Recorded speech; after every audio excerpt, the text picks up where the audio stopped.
Each blade of grass, every field, stream, and the life they sustain are part of the delicate system that is our planet. The world over, our interdependence at a more basic level goes back millions of years. The touch point for every society and every form of life is our natural world, and neglecting its care would threaten our health today, and longer term, perhaps our very survival. That's why in 1951, a coalition of scientists, conservationists, and people just like the rest of us came together to form the Nature Conservancy.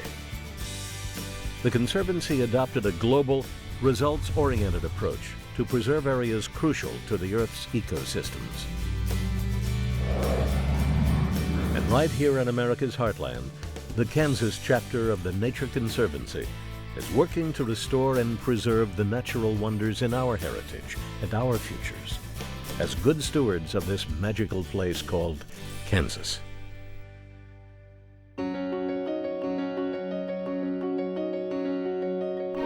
It was not long ago that Kansas was teeming with flora and fauna.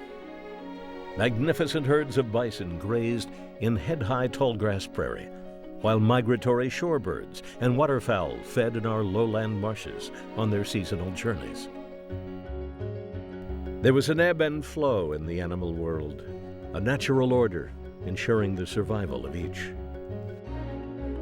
The vastness of Kansas, with its variety of plant life and waters, was fertile ground for the marvels of nature to unfold. The fertile earth of Kansas enticed settlers to build communities, farms, and ranches during the westward expansion. Over time, and through mechanized farming, Kansas became the breadbasket of our nation and the world. Huge tracts of tilled land brought forth a bounty of grains, and the prairie grasses that once sustained herds of bison began to support herds of cattle destined for America's dinner tables. Today, Kansas continues to provide for the world, as well as its own. But we have begun to ask, at what cost?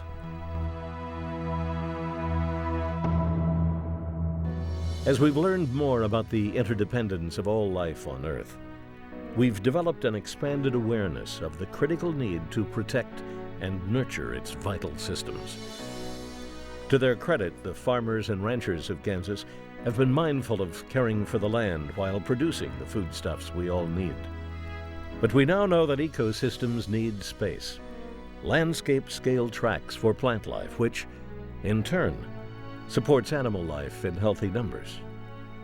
The Kansas chapter works with communities, businesses, and citizens to protect the areas needed to support the diverse species of flora, native and migratory wildlife, seeking to balance the needs of landowners with the needs of nature. The Conservancy's goal is to work cooperatively for the benefit of both. Once, tallgrass prairie covered 145 million acres from Canada to Texas.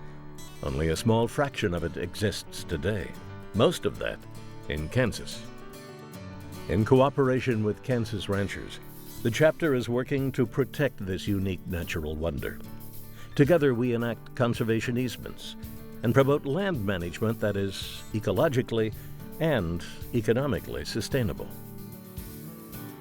Conservation easements are voluntary contracts with landowners that preserve land from development that would threaten natural habitats.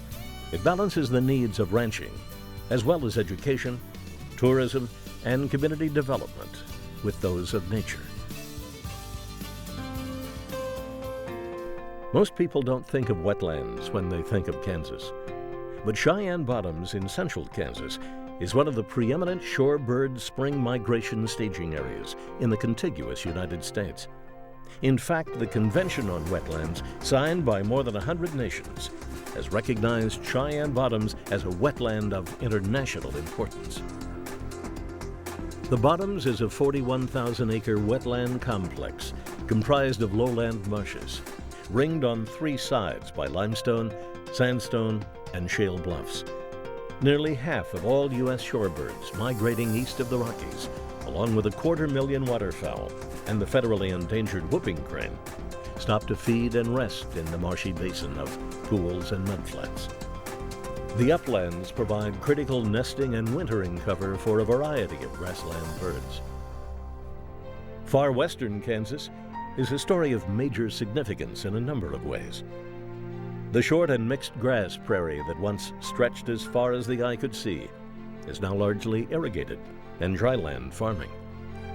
Many wildlife species depend on shortgrass prairie for sustenance, yet only fragments remain. Once part of a vast inland sea, this part of Kansas is a treasure trove for archaeologists, geologists, and paleontologists, rich in fossil history. The area is also significant in human history. It was part of the hunting grounds of the Arapaho and Cheyenne tribes. The headwaters of the Smoky Hill River was a stopping point for Wild West names like Fremont, Cody, Carson, Hickok, and Custer. In the late 1800s, freed slaves and their descendants established communities in the area. And the first physical evidence that humans inhabited North America at the end of the last ice age was unearthed here in 1895. The Kansas chapter recognized these remarkable features and purchased what is now the Smoky Valley Ranch. The chapter's goal is to return the plant and wildlife communities to their pre-settlement character and preserve our historical legacy.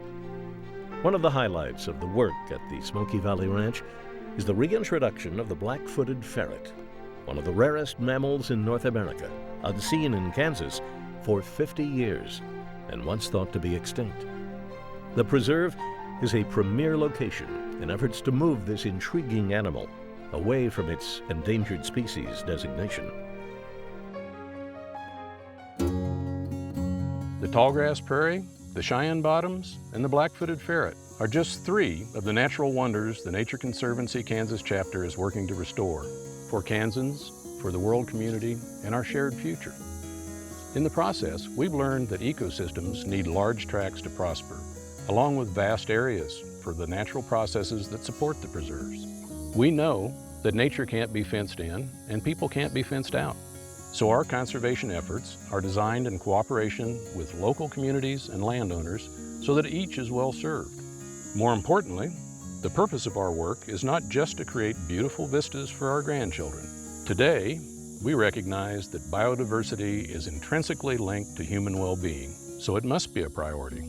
Conservancy efforts have had great success, but there is much more to do.